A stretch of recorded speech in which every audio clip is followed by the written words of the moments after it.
Ooh, how about now? I just got word that my audio wasn't good, so let me check on that. Hey, let me start over. I'm so sorry. I'll cut that off for those watching the replay. Hello, I'm Amy Register, and I work as a digital evangelist at Sunnyvale SDA Church near San Jose, California. And my job is to do Bible studies and groups or personally. And so this is the first time that I want to do a Bible discussion coming alongside people who've got complaints. Now, there's a lot of complaints about Christianity and a lot of things about the content of Christianity, but this series is mostly about the ways that Christians present themselves in the world, in the marketplace of ideas, places where we haven't done a good job listening. Some of this is controversial, and all of this is personal. I let you know this ahead of time because there's going to be some things that you don't agree with, and that's okay. There are things that are going to come up in this series that I don't agree with, but I want to do a better job listening and loving people. Some of the things we're going to talk about detract from our overall mission as Christians of loving people and living the example of Christ. And so I just want to be frank and open. Now, this discussion series is going to be a little bit critical, but it's not meant to hurt the church. It's meant to find places where we've got sore spots and be able to address them together. So let me give you a little bit of an overview on what you're going to see tonight. That's my friend Alicia. I've known her. We went to Union College in Lincoln, Nebraska together. And she's had some really cool things happen to her in her life. So I've got a pre-recorded conversation here. I'm going to play different segments of it. And then I'm probably going to butt in, reading your comments, commenting on the comments.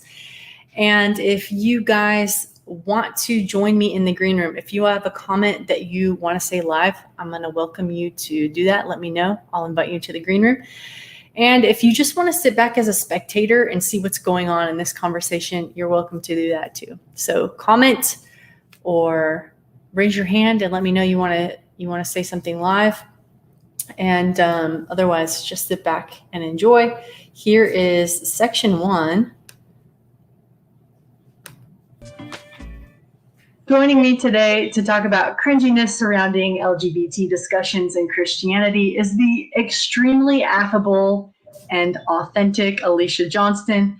She has received her Master's of Divinity at Andrews University, worked in psychology, pastoral ministry, and has just finished writing a book that friends of mine have given rave reviews. I haven't read it yet. It's called The Bible and LGBTQ Adventist, a theological conversation about same-sex marriage, gender, and identity. You are going to love her perspective and her melodious laugh. Please welcome Alicia Johnston. Hello, Alicia. How are you? I'm great. That was such a generous introduction. Thank you. Oh, well, I'll take your tips later. Alicia, let's start a little bit with your background so that people can know who you are and the expertise you bring to this discussion. You are my acquaintance. We shared some time together at Union College, but I haven't really hung out with you since then. And you've had this whole life story, life experience pursuing ministry. And I'd love for you to take, a handful of minutes and give us some background. Sure. I'll keep it short. I was raised Adventist by parents who both became Adventist early in their lives and who just very sincerely loved one another and loved God. And that always gives you a really firm foundation. I went to Adventist schools and ended up deciding to go into ministry after high school. And this was back when things were even much more difficult for women in ministry. And I don't know that I really knew what I was doing so much as I knew that I really wanted to have a ministry, and I really wanted to spend 4 years studying and understanding God better. I just had such a passion to understand God and understand the Bible.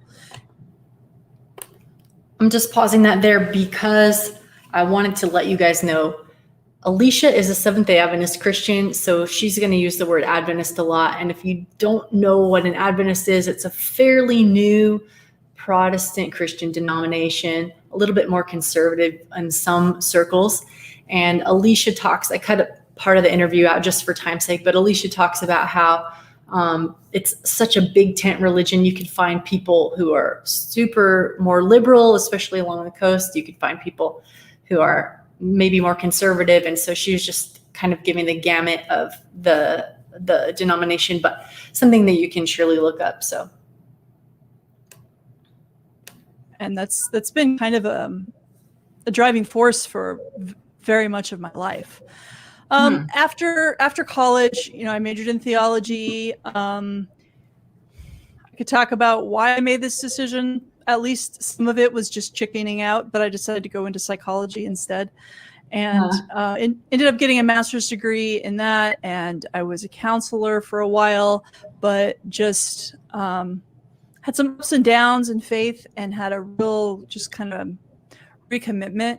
And as often happens in my life, has happened multiple times, the more that commitment with God grows, the more I sense a calling to ministry, and really to pastoral ministry. Anyway, long story short, I became an Adventist pastor, really ended up in a kind of an amazing position, pastoring my own church, which a lot of women just don't get that kind of an opportunity, especially without having been in ministry many, many years.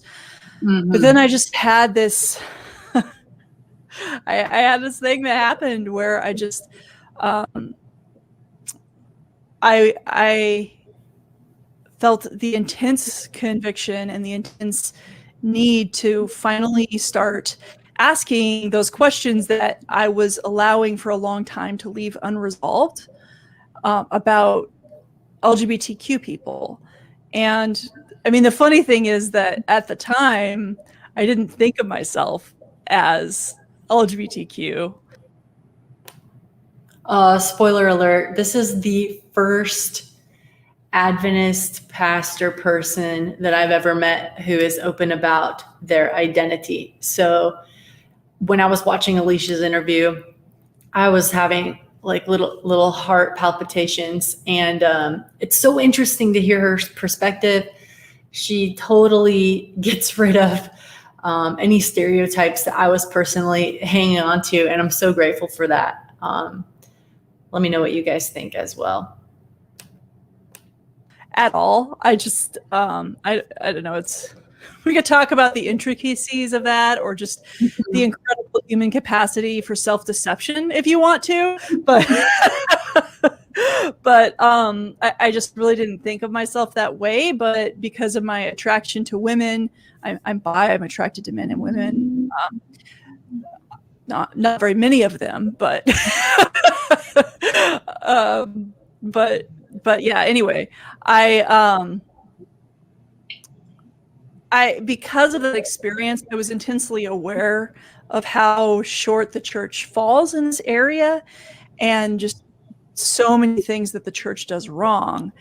And I was just having a hard time really understanding why that is, and what was happening, and what we needed to do to be better. And it wasn't just the way people were treated, but it was the way that the theology itself played out in people's lives. I just knew, like, well, this is actually my most important pastoral thing right now. Like, this is very important. And so I spent quite a lot of time just in depth studying whatever I could, and really trying to understand what the Bible was saying.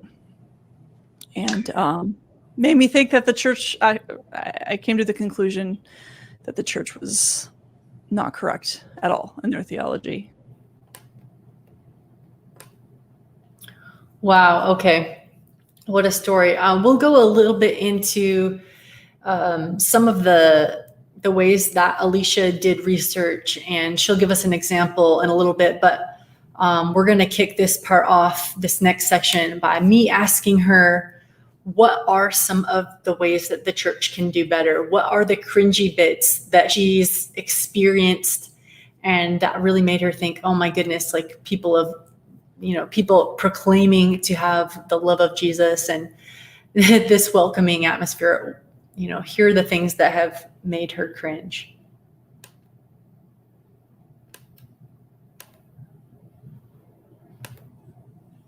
So let me ask you, what are the cringy bits about what Christianity is currently doing in our LGBTQ conversations? What have been some stories or vocabulary, or what has come up that really made you cringe and you're like, oh, we're just addressing it poorly? To be fair, there's a lot, but I don't want to just make this like a complaint session. So let me just focus on this. I think the mindset change that needs to happen is that conservative Christians need to stop thinking that being LGBTQ, or being queer, as I usually refer to it, and being Christian are like two entirely different camps, that one can't be in both camps at the same time. Mm-hmm. And this comes across in sometimes overt ways and sometimes subtle ways, like assumptions that maybe that somebody is lost because they're gay. I mean, I know people who weren't able to get a job pastoring because they were honest about being gay, even though they were willing to be celibate. How many straight people would do that in order to be able to serve in the Adventist church? Not very many. But if you're gay, that's not good enough, because this idea that being gay and being Christian are different categories is so strong, and people feel so threatened that it creates this separation. Yeah, I mean, as much as people talk about like we're all sinners, I think There's still some, when it comes to LGBT people, it's kind of seen as a different thing, and it should be pointed out that this is not simply based on what a person's behavior is, but it's often based on what a person's identity is. And if somebody says I'm gay, they're not telling you about their sexual behavior; they're telling you about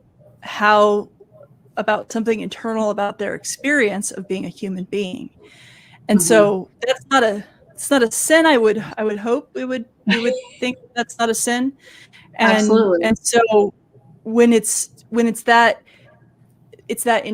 internal experience of how you experience life, it's not, and that is what makes you lower, regardless of what behaviors or whatever. And you and I might disagree on some of the way that some of these things play out, because like I personally believe that there is rejection of the whole person when there's a rejection of that particular behavior, and we can talk about that more if you want to or not. It's fine, but it's my book, so you can read it. But I would hope we can agree that like a person simply being honest about their sexual orientation or about their internal experience of gender shouldn't put them on a lower playing field than other Christians. And it's not a bad thing about who they are as a person. All right, just to recap, another thing I took out of the interview was one of Alicia's really helpful explanations of this. She went into kind of the idea. She was talking to a pastor whom she disagrees with, and the pastor was saying like, I really see it as a relationship between Jesus and Lazarus. Like they were great friends, even though Lazarus was a sinner and not on Jesus' level, but Jesus wanted to minister to this man, to make him his friend. And she said that it was so cringy because before she came out as bi, nobody ever talked to her that way. So they were all kind of in ministry together. Nobody was like, I'm Jesus breaking off a little humble crumb for you. And so that just the flip-flop, the way that people changed how they interacted with her was, it felt like it was coming from a place of condescension. So I love that part of the interview. I think my takeaway from that part is that we need to understand that people, like whether or not you believe that being gay or trans or whatever is a sin, you have to realize that you can still be a sinner and be a Christian. So even if that's your mindset, you've got to understand that it's not them and the unsaved and us. We are all on this, this track and field thing running towards God together.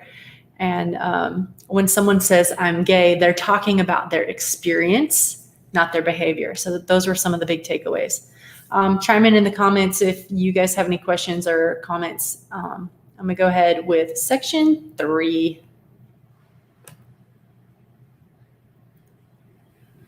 And can you get to affirming LGBTQ people through this conservative study approach that you said you learned at a very conservative Adventist university? I'm really interested in the places, I think they're just fascinating, where conservatives and liberals are saying the same things. And there's more of them than we think about, because they're typically on issues that are already settled and that we don't really have questions about anymore. And that would be like, for example, like I mentioned before, subject of slavery. Conservatives and liberals approach that in fairly similar ways, and I think that that's really interesting, and it makes me wonder how relevant those categories are sometimes. But there is some relevance to them, and there are those who will simply say, well, that's what they taught in the Bible, and they were just wrong. And people will say Paul was a misogynist or Paul was homophobic, and we don't abide by that. And some of the more early articulate people who spoke about affirming theology were coming from it at that lens, and I think sometimes conservatives tend to respond mostly to those kinds of arguments, and that creates kind of a perception that that's the only way to see it, that there's no conservative way to see the Bible in a way that's affirming. But there's really nothing.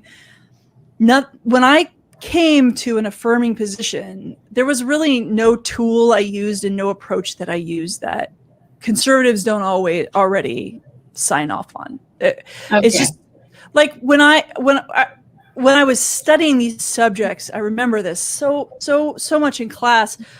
You talk about certain questions that are just really difficult, particularly with the Old Testament, but also some with the New Testament that are just morally hard.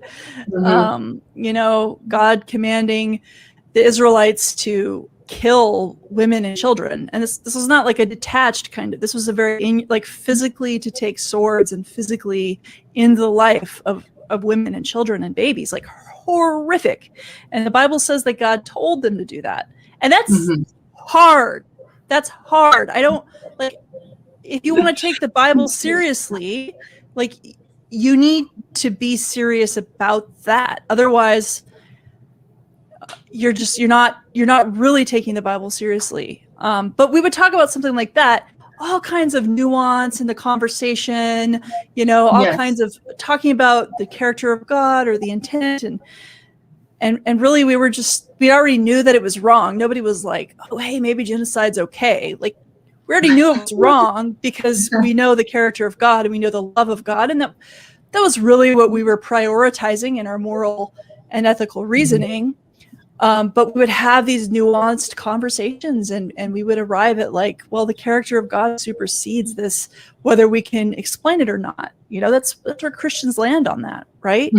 But then we talk about, the same-sex erotic behaviors that are described in the Old Testament, and all of a sudden, no nuance whatsoever. That's what the Bible says, and yes, all of a sudden it was like, well, this is what the words say, and this is, if you just take this sentence means that, and it doesn't qualify it, and that's just what it says, and that's just what it means, and it means that throughout the whole Bible, which really comes out to about five Mhm. verses.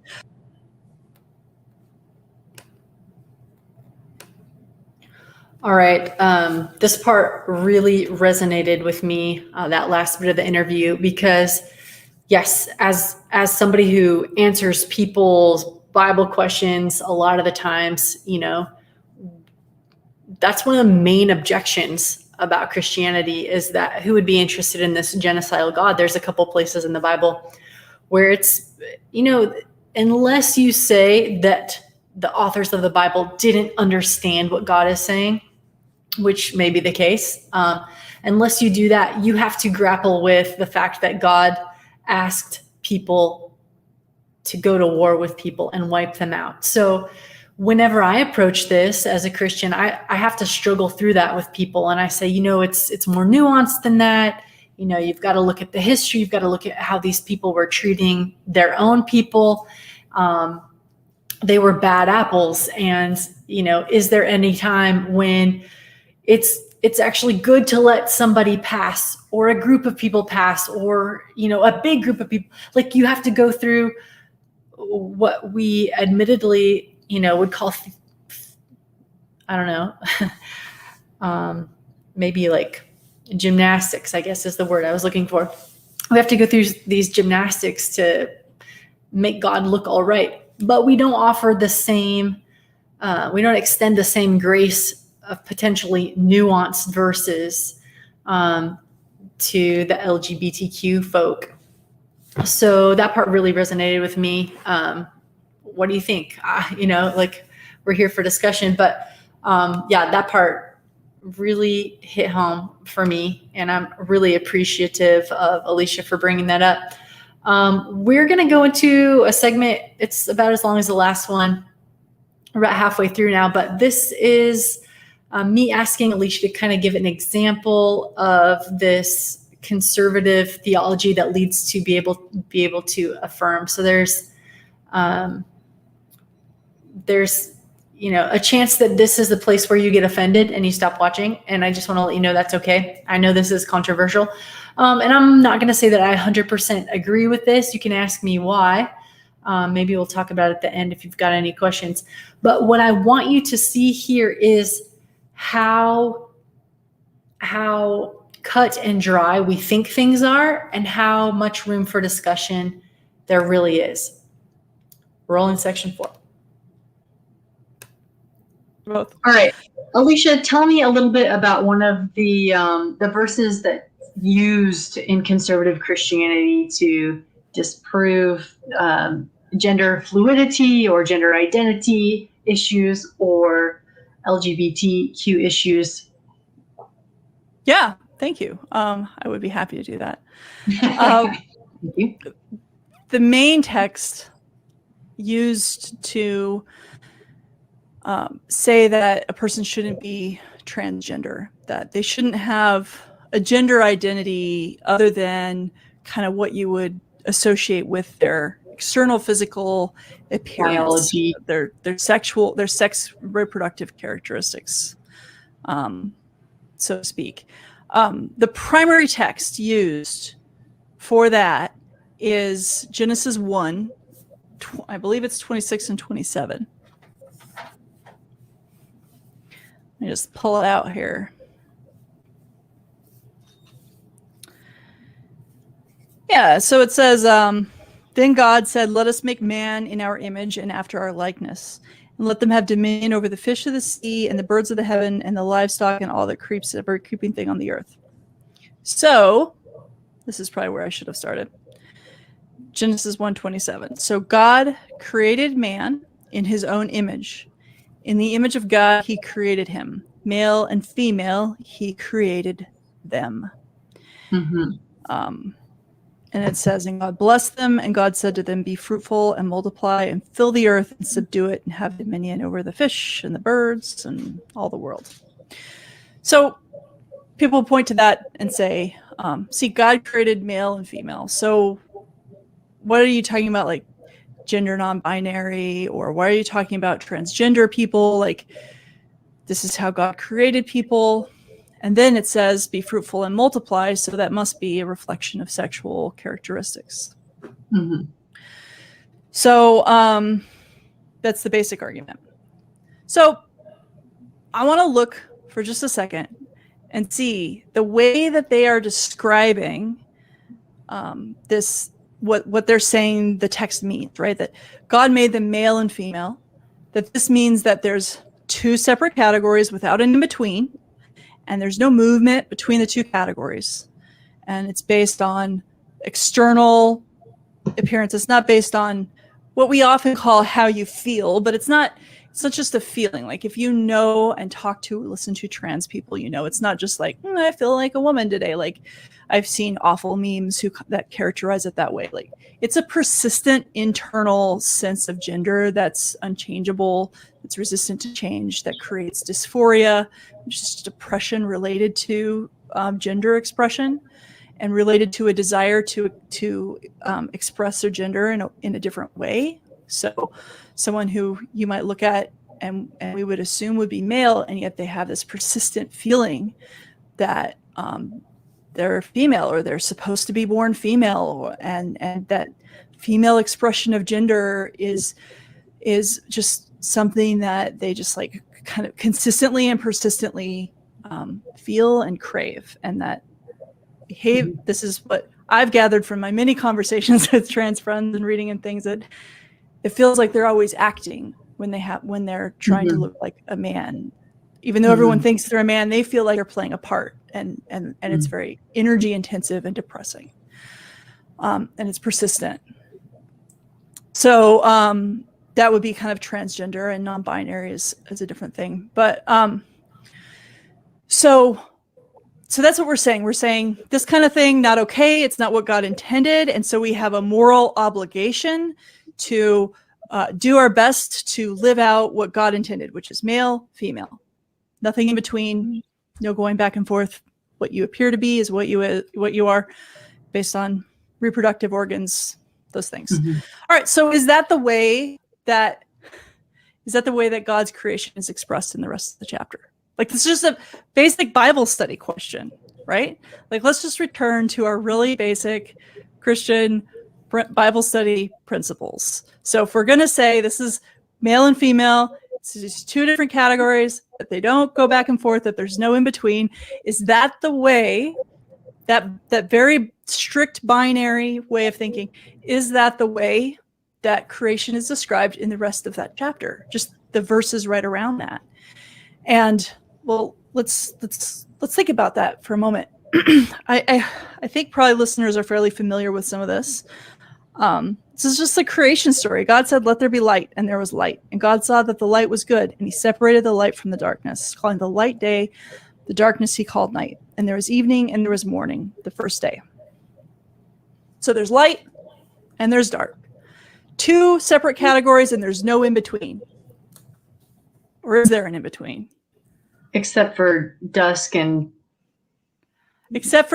sunset, right? There actually is an in between, and it's gorgeous. And it's wonderful, like the best time of day. And there's also eclipses where the moon totally blocks out the sun in the middle of the day. These things are rare, but they happen, you know? It says this elsewhere, the sun will rule by day and the moon by night after the sun and the moon are created. But sometimes the moon's up in the middle of the day, you know? Sometimes the moon blocks. This isn't like, this is the only thing that will ever exist and there is no in between and there are no exceptions. That's not what we find. But maybe I'm just being nitpicky. Let's read a couple more. Okay. Let the waters in the heavens be gathered together into one place, and let the dry land appear. And it was so. And God called the dry land earth, and the waters that were gathered together he called seas. And God saw that it was good. So you have the land, you have the sea. There's no in between, right? except for the California coastline and every other coastline. Yeah, there's lakes. There's the Great Lakes that are like oceans in the middle of the land. There's springs of water. There's rivers. There's swamps. Are swamps land? And this isn't what's predominant. These are the margins. These are the exceptions. The islands that grow up in the middle of the ocean. You know, what is it if the land is only 1 foot underneath the ocean? You know what I mean? Like these are the borders, and these are the exceptions. But the creation story wasn't trying to describe absolutely every little teeny tiny thing that was created. So let's look at another. Okay, so let's see here. Here's another good one. We already talked about the sun.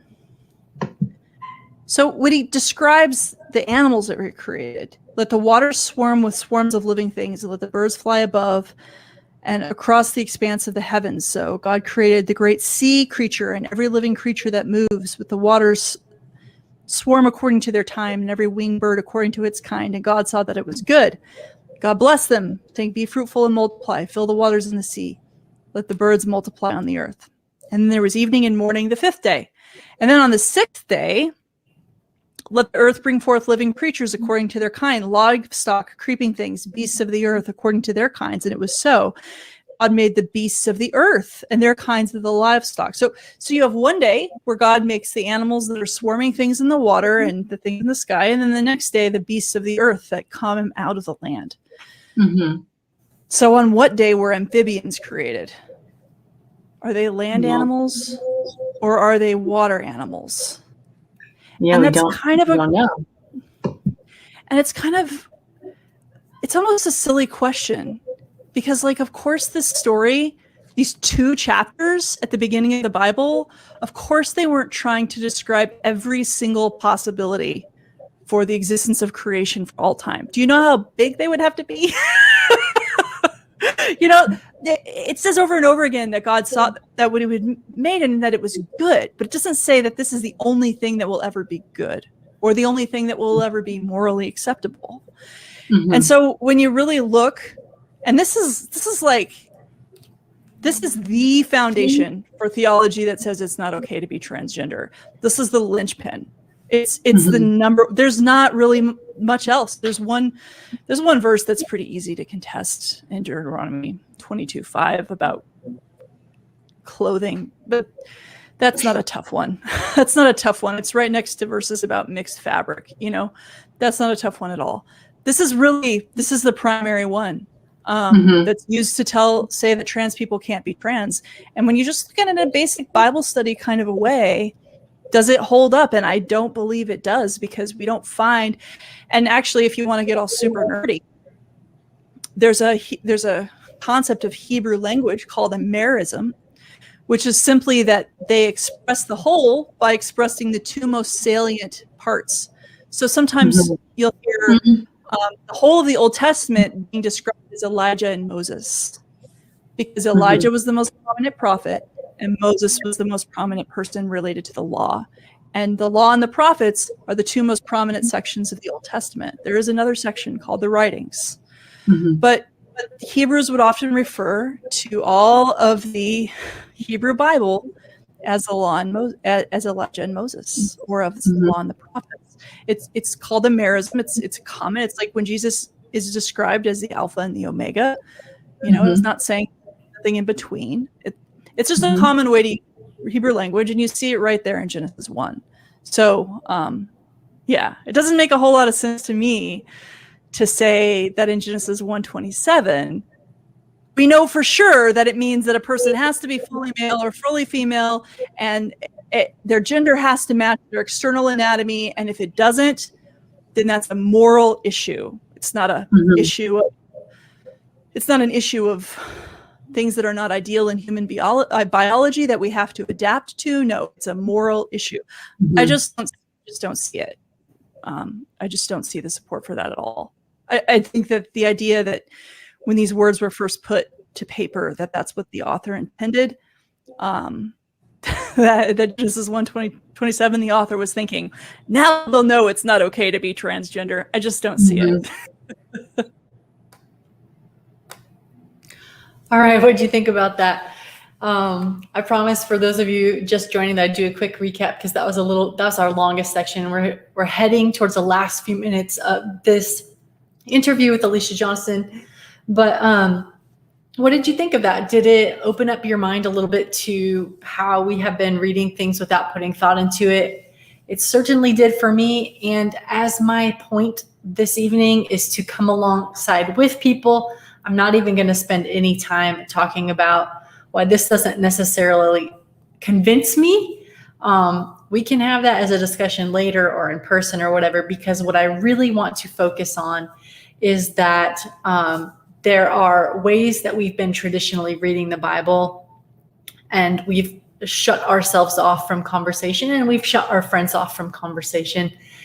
And this whole discussion gave me more empathy, which I know is one of the things Alicia has been stressing in her writing, to understand that, people feel like they're acting and struggling. I've only talked with a couple trans people, and so I'm hoping to open up my world and have more conversations like that. But I cannot imagine how wearying that is to always feel like you're putting on an act. So brought out the sympathy when she talked about that. Also, that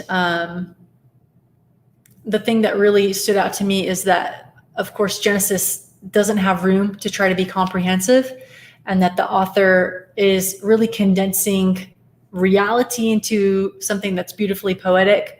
And that this may not be a moral issue, right? Christians have made this a moral issue for a long time. And what I like about what Alicia says is that perhaps it's not a moral issue. Perhaps this is something that we are grappling with because it's just not an ideal situation, perhaps. And this is just reality. So I appreciated her perspective that she brought on that. And just to let you know, we've got just a few minutes left. One more section here, and then we'll wrap it up.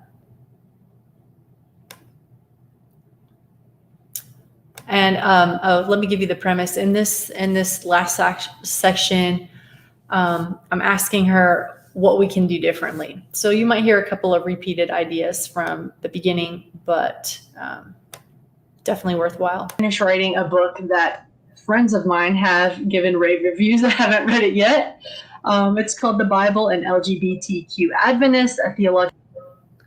Sorry, somehow I got scooted all the way down.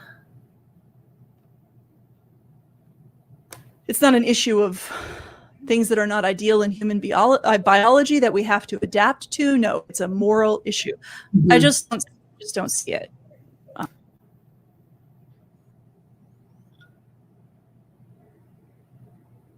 You recommend our church members would be doing or saying differently?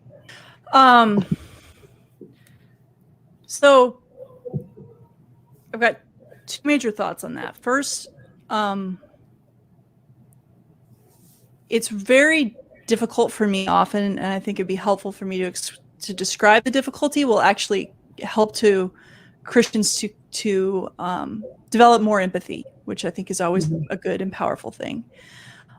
It's difficult for me to kind of answer questions about how to be kinder to the LGBTQ community or more inclusive without actually affirming same-sex marriage and transgender identity. And I think I have a helpful way of describing why that's difficult for me. Okay. If a group of people were to come to you and say, join us, come be part of us, learn what we're learning, do what we're doing, and let's say you thought these people were awesome and you thought that this is just what your life needed and it was just wonderful. But then they also said, as a caveat, just for you, not for the rest of us, but just for you, in order to be part of this group, if you're married, you have to get divorced. You have to figure out what to do with your kids if you have kids. If you're dating someone, you got to break up with them. You won't be able to date anymore in the future, ever again. You have to commit yourself to a life of celibacy. Just you, not the rest of us. But we really want you to be part of us. And we really want you to know that we care very much about you and your life. But we think this shouldn't be too hard for you. Just, if you can just sit with that and how that would hit you and how you might feel about something like that, I think it helps to explain why there is a bridge and why probably regardless of anything else that might change, if those beliefs don't change, probably most people in the LGBTQ community are still not going to want to be a part of churches that teach that, just for very basic human reasons that all of us share. You know, it's not anything particular, actually, even to the LGBT community. It's just that for most people, their family is a very important part of their life, even if they don't have one. If you look at the history, I mean, we could get into the history, but we don't really have time to that or need to do that. I think everybody has a general sense that the church's history with queer people isn't awesome. So sometimes when we think about, well, how can conservative churches minister to queer people? Sometimes there's an assumption that we're starting at zero, you know, that we're starting at kind of a neutral position, and what can we do to be good? And it can be actually really helpful to recognize that the church is not starting at zero, but that they're starting somewhere below zero. Because for a lot of queer people, they've been kicked out of their homes, they've had bigotry, homophobia, they've had horrible stereotypes and assumptions made about them. Just some really nasty experiences with Christianity, and people that they know have as well. So the church isn't starting at neutral. So the first thing that the church needs to do, like, I think it would be awesome if conservative churches would actively teach people not to be bigoted towards LGBTQ people. Like, actively teach them not to make negative stereotypes, that it's not okay. Not to use certain words and language, like the word homosexual needs to go.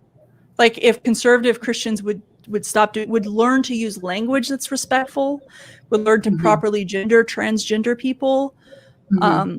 You know, if churches could learn to do those things and could learn to be intolerant of negative stereotypes, excuse me, could learn to be intolerant of negative stereotypes of LGBTQ people, that would make a difference, especially for kids who are growing up in the church. A lot of people I know, especially gay men who have grown up in Christian, like, just thought that they were monsters.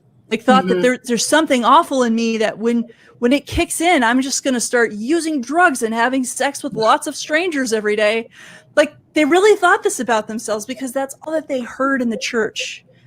You know, if churches could be more vocal about saying that these negative stereotypes, these bigoted statements are not okay, and to acknowledge that, you know, lots of people, you know, who are gay and bisexual want a marriage and a stable relationship just like the rest of us, and there's more that we share in common than what's different. And historically, the church hasn't done that. So that itself, to get to zero, I think would be a really good starting point, and would be really good and really clear. Whew, that was hard to hear, wasn't it? It was for me a little bit. You know, this is called Conversations Christians Suck At for a reason. I'm one of them. Like, I suck at these conversations. I want to do a better job. And what Alicia was saying there is, you know, if we're going to get more market share, if we're going to make Christianity appealing, and not make it appealing, right? But to those of you who may be watching who, like, the idea of Christ is appealing, but the idea of signing up for poor treatment in a church is not, or, you know, that you might be welcome, but your partner or your family or, you know, your kids might not, and be looked at with suspicion. Like, just being in those shoes in my mind is so incredibly uncomfortable. So I want to thank Alicia for making us uncomfortable. But what we need to do to get more market share, remove the obstacles. If Jesus is good, let him be good. We need more empathy, of course. We need to let people know that they and their families are included. We need to remember we're not starting at zero. Like she said, we are starting many times deeply in the negative with people. And that it's not going to turn into a positive through preaching or anything like that, but coming alongside people and probably being friends with them outside of church before we would even imagine that would be appealing to them. So just this last quick segment is a look. Alicia talks a little bit about the purpose of her book and some final words and resources. And I want to say that if you don't stick it through this whole thing, I want to let you know that our topic for next week, same time, same place, is Christians' use of the word and concept of sin, and how that's been detrimental for us. And I'll talk a little bit more about that at the very end. But right now, here is the last section. What kind of grassroots stuff could you imagine happening that would be helpful? My not to be too self-promoting, but Be self-promoting. Yeah. I mean, I wrote my book so that it could be a tool for just those kinds of conversations and those kinds of discussions. And frankly, even if you come to the end of the book and you're like, she hasn't persuaded me, you'll still have learned a lot, and you'll still have a lot more understanding of where other people are coming from, and that can only make you a better Christian. So for you personally, Amy, it goes live tomorrow at noon Pacific, 3 Eastern time. But for those listeners, it's probably live already. So you could probably jump onto my Kickstarter right now. Just go to Alicia Johnston. That's Johnston with a T. Alicia with CIA, like Central Intelligence Agency. So aliciajohnston.com/Kickstarter. Or just look for the Bible and LGBTQ Christians on or Adventists on Kickstarter. So I mean, I really hope that it can be just such a thing. I mean, I'm gonna have a free study guide so that people can read it with their friends in groups and have a tool for discussion. And it's just, I really want it to be exactly that kind of thing where people can come and say, okay, here's this topic and here's what people are saying about it on both sides, and let's talk about it and see what we think and where do we stand on it. And I just think those conversations need to matter, and we can't separate the theology from the human beings that the theology is about. So we do need to talk about theology, and we need to talk about the Bible, and we need to talk about our ethics. So yeah, I mean, I really hope it can be that. Alicia, before we go, is there anything else that we haven't covered that you really want to talk about? Any parting wisdom, or how people can contact you to get a hold of you to speak for their group, or, mass order your books for their congregation or something? I hope, and I keep holding on to this hope, Amy, that Bible-believing Christians care about what the Bible says, regardless of their tradition or what they've been taught about what the Bible says, that they care about really seeking the Bible as a primary source with humility and with prayer to understand what it says. I hope that that's the case. So I hope people don't just say, oh, like, here's a queer person on my podcast and I don't need to listen to that. I hope Bible-believing Christians care what the Bible says. I do too. Any final words of wisdom or parting advice? Just be open, and if you have questions and if you're uncomfortable with some of the things you've taught, or if there's some things that are nagging you in your brain, that could be the Holy Spirit, and get to it and take it seriously. And please do be willing to learn and grow on this subject. Thank you so much, Alicia, for your time and your heart, and can't wait to read your book. Thank you. Thank you. All right, that's it for this week. If you'll notice if you're watching in Facebook or YouTube, under this video, the notes will include all different kinds of ways that you can follow and support Alicia. Her Kickstarter is actually fully funded. So Alicia, if you're watching this, congratulations. You made quick work of that. I think that shows that there are a lot of people who are eager to get into this. I really appreciated your tone. And that's, I think, one of the fears of a lot of people is that there will be backlash when we do open up and ask questions, and that we'll look stupid. And, I've struggled with all that too, but this is worth persevering on, and this is worth risking a little bit of awkwardness or even shame to get this stuff right. And so I'm on a journey, and I know that you are too. I want to encourage you to check out Alicia's Kickstarter. You can still pledge dollars. Just look, I think you can get a digital download or a hardback copy. I want to get the hard copy because I like highlighting it, but all that information is linked. So please check it out. Support Alicia and the good work she's doing just to have the conversations. Agree or disagree, like she said. It'll open up the door for good conversation. So, all right, my final plug is for next week's session, Sin and Secularism with Ryan Becker. He is a podcast host and mentor. You can look him up on the Absurdity Podcast. Sorry, my voice went out. Absurdity Podcast. If you want to get a little bit more about him before we air the interview next week, we're going to look at questions like, why does it seem like Christianity is so obsessed with sin and avoiding sin? And can't we do better things with our time? How can we use modern language to convey serious issues that we all struggle with? Like, we can call them temptations, or we can call it a sin, or we can use that church language. But how can we connect with people where our hearts are, people who want to do the right things for the right reasons? How can we do a better job talking about this concept instead of sounding like condemning freak balls all the time? All right, so we're going to see you next week, same time, same place. Yes, Furman, hello, it is a hard study. I hope that you guys will consider Alicia's words, get into it. I know that it's going to be off-putting, but let's wade through some of this stuff together. Appreciate your time. See you next week. Bye for now.